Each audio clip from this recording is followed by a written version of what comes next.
terms of preparation for tomorrow's game, you couldn't ask much more from the lads on Saturday, could you? No, great. You know, it's the first time we've had a 4-0 home win, I think, at the Bet365. So I take a bit of confidence, and the centre forward scoring and number 10 scoring. So you know, it was a good performance. Hopefully, we can carry that on. And you want that to carry on. Tomorrow night's going to be a difficult encounter, isn't it? Yeah, it's going to be good. I mean, it's going to be, you know, it's probably not going to be the same game. You know, we played probably a little bit younger Sheffield, but you know, as I said before, Bradford had about 1,300 appearances between them. So if there's something similar, it's a good experienced side. But you know, we equipped ourselves last time really well. Just need to change the result. Yeah, that was the one thing that was missing, wasn't it? A positive result. It's what the lads deserved, and hopefully, if they can replicate that performance, they'll get a more positive outcome this time around. Yeah, I think so. I think the goalkeeper was probably their man of the match last time, so that tells you, you know, what sort of form we hit and the questions we asked of them.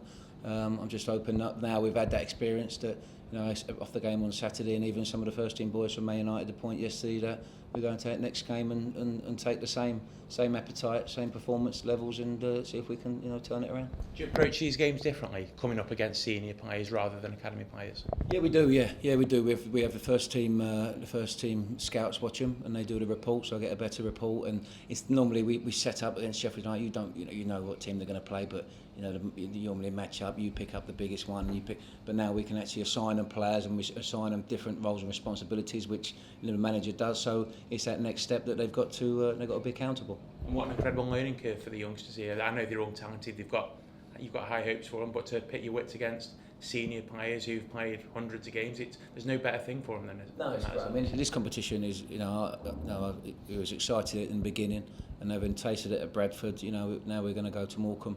We want to prolong it. We want to try and get to the next level in that next round and qualify through the group. So, you know, hopefully there's more to come. I'm sure all the lads are knocking on your door wanting playing these games, aren't they? But one year without tomorrow's Thibaut, is that a bit of a disappointment for you? Yeah, it was. Thibaut, he's been, I mean, great for Thibaut. He scored a great goal and made one Saturday, and now he's gone off with Belgium under-19s, which is a year younger, so he hasn't played for the 18s yet. So they've jumped him up, probably off the back of his performances here and been on the bench for the first team.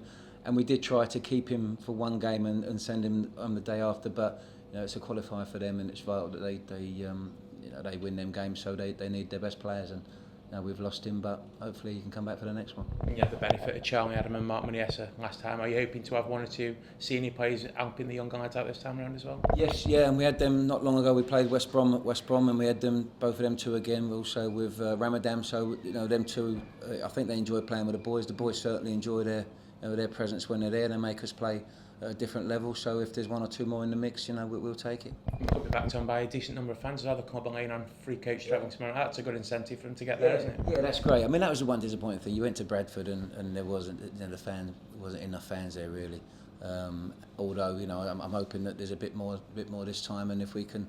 You know, after the performance and the young boys, if someone takes a bit of notice and the Stoke fans go, it's probably a new stadium. People haven't been there before, so there's a few who want to tick that box. So, you know, the more the merrier. But we've, you know, we make sure that if our performances are good, then you know, off the back of that, then maybe some more at home for the Bury game. Like you said earlier, the competition's a good experience. It's a competition that you want to progress in, isn't it? And a positive result tomorrow go a long way to doing that. Yeah, I think you know, we're disappointed in the Bradford not having a positive result there. So you know, we think we've probably got 1-0 in there. So if we can, I said, hit the same levels and get something out of the game which we fully deserved the last time, then it sets it up nicely for the last game.